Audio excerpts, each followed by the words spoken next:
123 कॉलेजें पहले बजट में खोली थी और अब की बार 36 महिला कॉलेजें, बालिका कॉलेजें हम लोग खोलने जा रहे हैं। तमाम बालिका विद्यालय हैं वो ऑटोमेटिक क्रमोन्नत हो जाएंगी हायर रेंज के ऊपर। जिन ग्राम पंचायतों में प्राइमरी है वो मिडिल हो जाएगी, मिडिल है वो सीनियर सेकेंडरी हो जाएगी। इंग्लिश मीडियम स्कूलें खोल रहे हैं, फ्री में English medium Mahatma Gandhi English medium स्कूलों में पढ़ाई करवा रहे हैं। 1200 पहले खोलने की घोषणा हुई, जो चल रही है, और 2000 अभी कर रहे हैं। 1 लाख भर्ती दे चुके हैं, 1.25 लाख प्रक्रियाधीन है, 1 लाख भर्तियां और घोषणा इस बजट में की गई है। बीजेपी ने 2 लाख नौकरियां दी थी, हम 3.25 लाख नौकरियां दे रहे हैं। तो बेरोजगारों का भी ध्यान रख रहे हैं, भत्ता भी दे रहे हैं, किसानों का ध्यान रख रहे हैं, गरीब का ध्यान रख रहे हैं, महिलाओं का ध्यान रख रहे हैं। तमाम सेक्टर के ऊपर अच्छे से अच्छा बजट। भारतीय जनता पार्टी के लिए कहने के लिए कुछ बचा नहीं। और हमारे इस बजट में जो प्रमुख बातें हैं उसको पूरे हिंदुस्तान में कांग्रेस पार्टी ने आगे करके पूरे हिंदुस्तान में लागू कांग्रेस पार्टी करे ये तय किया है। और भारतीय जनता पार्टी के ऊपर दबाव बना करके कि आप लोग करिए। आज जो ओल्ड पेंशन स्कीम मुख्यमंत्री जी ने घोषणा की थी, आज तक 23 तारीख को बजट आया था, आज तक वो कोई प्रतिक्रिया नहीं दे पाए कि ये ठीक फैसला था या गलत फैसला था। परसों मैं दिल्ली में था तो एक किसी आप में से मित्र पत्रकार से बात हुई थी, आप जैसे मित्र पत्रकार से।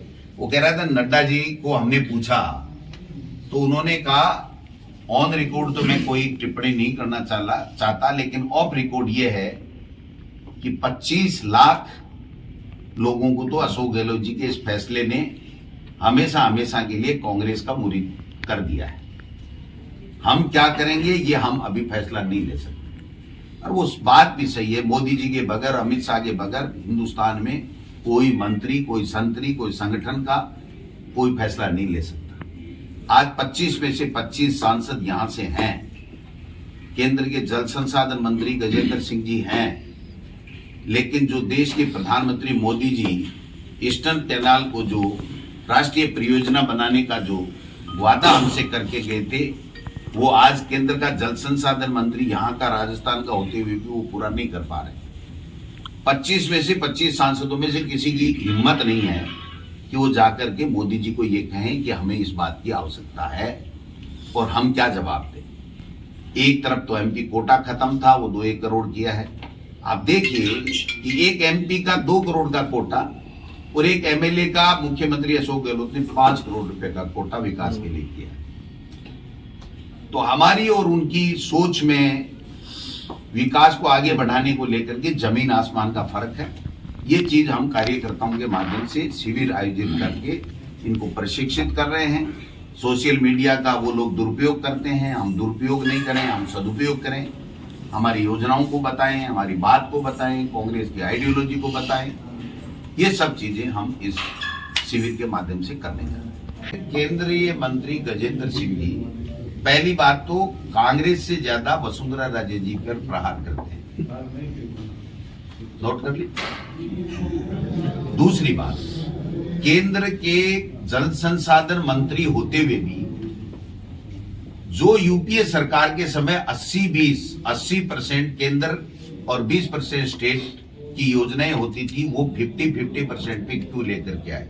एक बात, वो जिस जिले से हैं, जोधपुर और इसके आसपास बाड़मेर और जैसलमेर, वहां 15-15 किलोमीटर पर एक ढाणी है।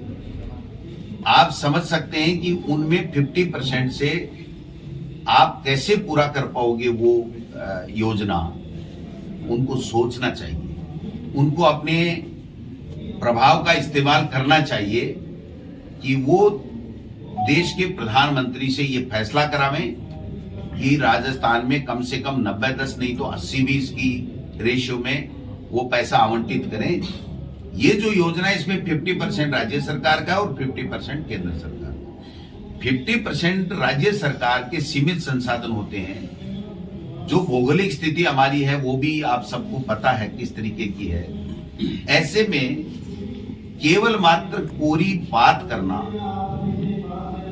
और काम नहीं करना और फैसले नहीं लेना और राजस्थान को उसका हक नहीं देना, ये गजेंद्र सिंह जी की एक तरीके से पूरी तरीके से विफलता मैं मानता हूं। देखिए, नाथीबाई जो एक बहुत ही समाज सेवी महिला थी, बचपन में बाल विधवा हो गई, लेकिन उन्होंने अपना घर नहीं छोड़ा। जो भी व्यक्ति आता था उसकी वो सेवा करती थी, उससे जो होता था अनाज, रुपया, पैसा, सामग्री जो होता था बिना हिसाब के वो दे देती थी। वापिस दे उसका भला, न दे उसका भी भला। अगर कोई पैसे भी ले गया तो गिन के नहीं दिए, बता दिया वहां से ले लो। वापिस दिया तो गिन के नहीं लिया कि वहां वापिस दे दो। ऐसी एक संभ्रांत महिला थी। ये एक लोकोक्ति है जिसमें यह है कि कोई हिसाब जहां नहीं रखा जाता। उदारता की एक प्रतिमा थी।